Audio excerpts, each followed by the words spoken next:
Hi guys, Nick here from Intuitive Tennis. In today's video we're going to cover the fundamentals on the return to serve.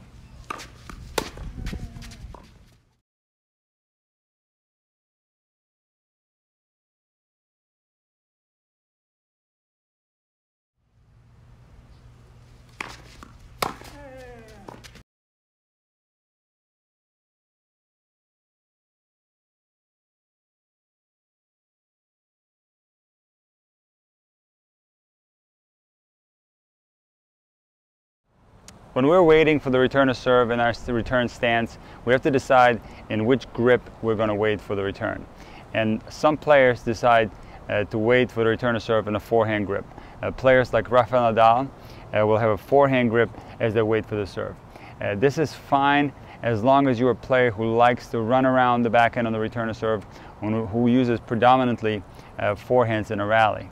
The difficulty with waiting with a forehand grip is that it requires quite a large grip change to the backhand. So this could be a problem for some players. Some players will twirl the racket in their hand like this as they're waiting on the return. One of the players that does this is Roger Federer. He will twirl the racket like this with his left fingers, and then as he goes into the split step, he will then find the correct grip, either a forehand grip or a backhand grip. This is not a technique that I recommend to recreational players, as it's very difficult from the twirling position to find the correct grip.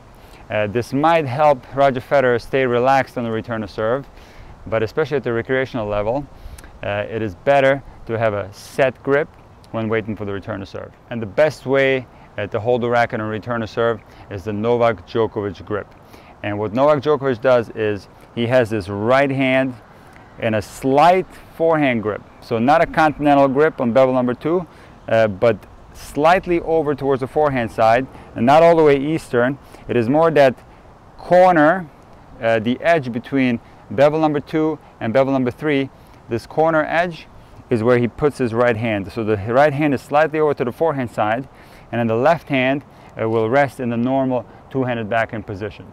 So Novak, by holding the racket like this, has a very short grip change to the backhand side. It's minimal. It's just a little over to this side, and he's got a very easy grip change here. He's also closer to the forehand side if he wants to hit a forehand return. So it makes the grip changes smaller, and therefore this is the best way to wait on the return to serve. The stance on the return is one of the most important aspects when it comes to good returning. And what we always must do is be slightly on the balls of our feet. We don't want our heels to be in the ground. We want to be slightly on the balls of our feet and be in kind of a sprinter's position, with our upper body slightly down and maybe a slight C curvature to our body. There were some players in the past who were very straight up on a return to serve. One player that had a very straight up and down stance was Sergio Bruguera, but he was more of a clay court specialist, and he had more time to return the serves. The best returners of all time all have this position where the upper body is slightly down and we have a slight C curvature, and we wait for the ball on the balls of our feet. Another important aspect of the stance is that we must make the stance wider. Rafael Nadal and Novak Djokovic both have a very wide stance on the return to serve, and this is a very big advantage when it comes to stability. Picture a big serve coming your way. If you were narrow, you would be able to be pushed back by the serve much easier than if you were wide. Just imagine somebody coming up to you and trying to push you in a wide stance. It will be much more difficult. You'll be more stable than somebody tried to push you in a narrow stance. You'll be falling over much easier. So the next time you practice returns, try out to stay as wide as possible, and it's going to give you better stability on the return to serve. There are 3 ways to make a split step on the return to serve. The first way is the Nishikori way. So Nishikori will have his feet sideways like this as he waits for the return. And this looks a little bit awkward, but it's actually a very good technique, because what will happen next is Nishikori will take a step forward and then will go into a split step like this. This is very similar to the second way you can return serve, which is the Andy Murray way. And both of these are connected to each other. the Nishikori way and the Murray way. And what the Murray will do is he will wait like this, and then he will take a step forward and then go into a split step like this. So both of these techniques, whether it's the Nishikori or the Murray with the step forward, it puts you on the move right away, which makes then the second step as you're going towards the ball automatic. So that's the big advantage of doing these two ways of returns. You basically either take a step forward and then you get automatically on the move, or you do it the Nishikori way, where you're sideways like this, and then as the player tosses the ball up, you come in and then jump, and then you have an automatic first step towards the ball. The one disadvantage of the Nishikori and Murray split step technique is that you are actually going towards the ball in the direction of the ball. And time in tennis is very valuable, and we really don't feel comfortable sometimes going towards the ball and reducing this time. So while it can help you generate an automatic first step towards the ball and make you quicker, it can also make you rush the return a little bit and feel like you have less time. So you got to try out these techniques and see which one works best for you. Another way to split step on the return is the Novak Djokovic split step. And Novak Djokovic is a split step that doesn't go forward towards the ball. Is basically a stationary split step. He will actually do a few little split steps before he makes a big one, and it's usually stationary. This will sometimes depend on whether he has to go forward on a serve that has less penetration, but usually when he returns big servers, he doesn't go in the direction of the ball. And I find this a big advantage with timing.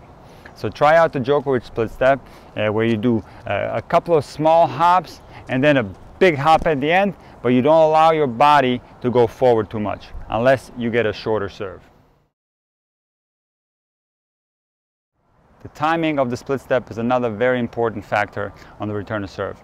And what you want to achieve is that when your opponent makes contact with the ball, you want to be about to land. Because once the opponent makes contact with the ball, then you can start determining where the ball is going. And by the time you have landed, you already know where it's going, and you can make your first move much quicker. Novak Djokovic is the master of timing his split step, and he always is about to land when the opponent is striking the ball. So you have to make your split step a little bit earlier. Making a split step right at contact might be a little bit too late when you're facing big servers. The way we perform the stroke on the return to serve is going to depend on many variables.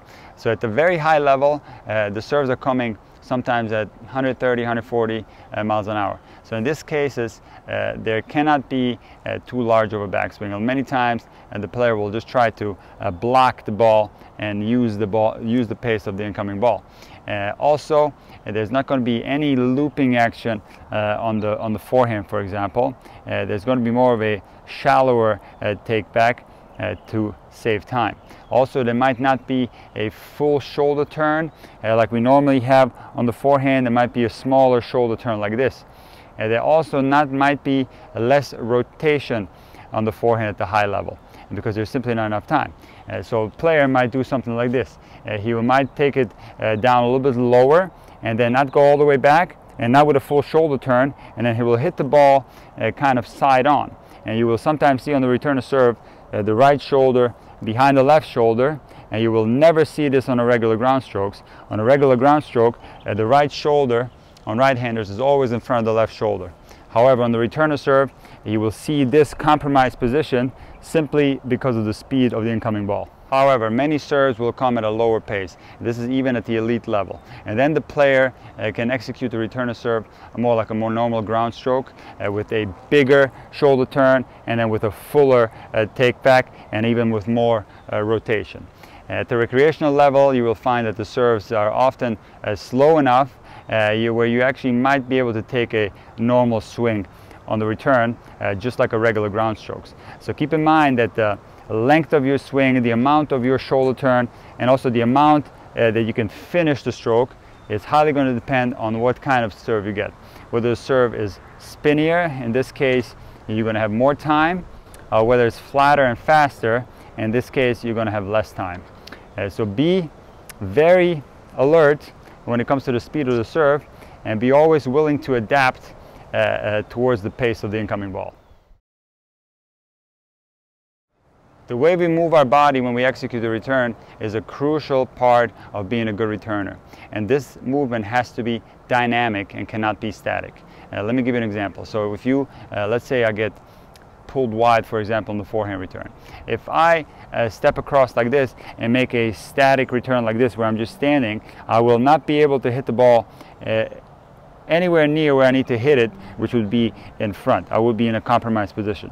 So what I must do is make a dynamic move where I step out this way, and then as I make contact, then this leg will come through this way, and on the back end it would look something like this. A dynamic return would be stepping out with this side, and then as I make contact, then I come through with the opposing leg.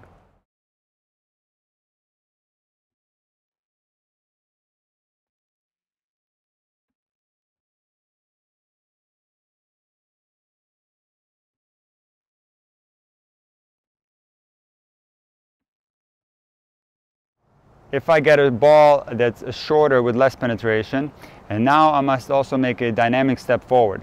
And this is not going to be open stance, it's going to be a step up to a ball with less penetration, and I must also make this return dynamic. So I'm going to step up towards the serve to cut it off, and as I make contact, I'm going to come through with the other leg like this. On the back end, it's going to look like this. I'm going to get a shorter serve, or a serve with more spin and less penetration with a lower bounce. And now I'm going to come in this way, I'm going to hit my return, I'm going to come through with this side. So it is crucial that your footwork on the return of serve is dynamic.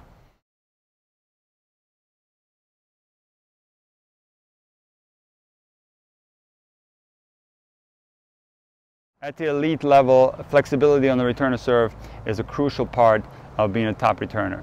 And the most flexible tennis player of all time is Novak Djokovic, and I think this is one of the biggest reasons why he's a great returner.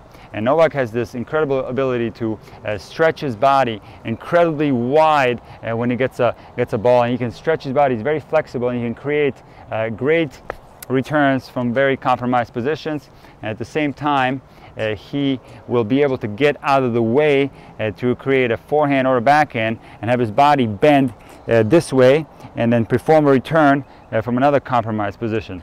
So it is important that you work on your flexibility, and it might help you return a serve.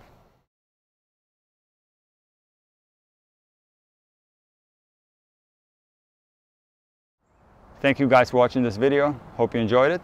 Please leave a comment in the section below. I will be happy to respond. Hit that like button and subscribe if you haven't already. I'll see you next time.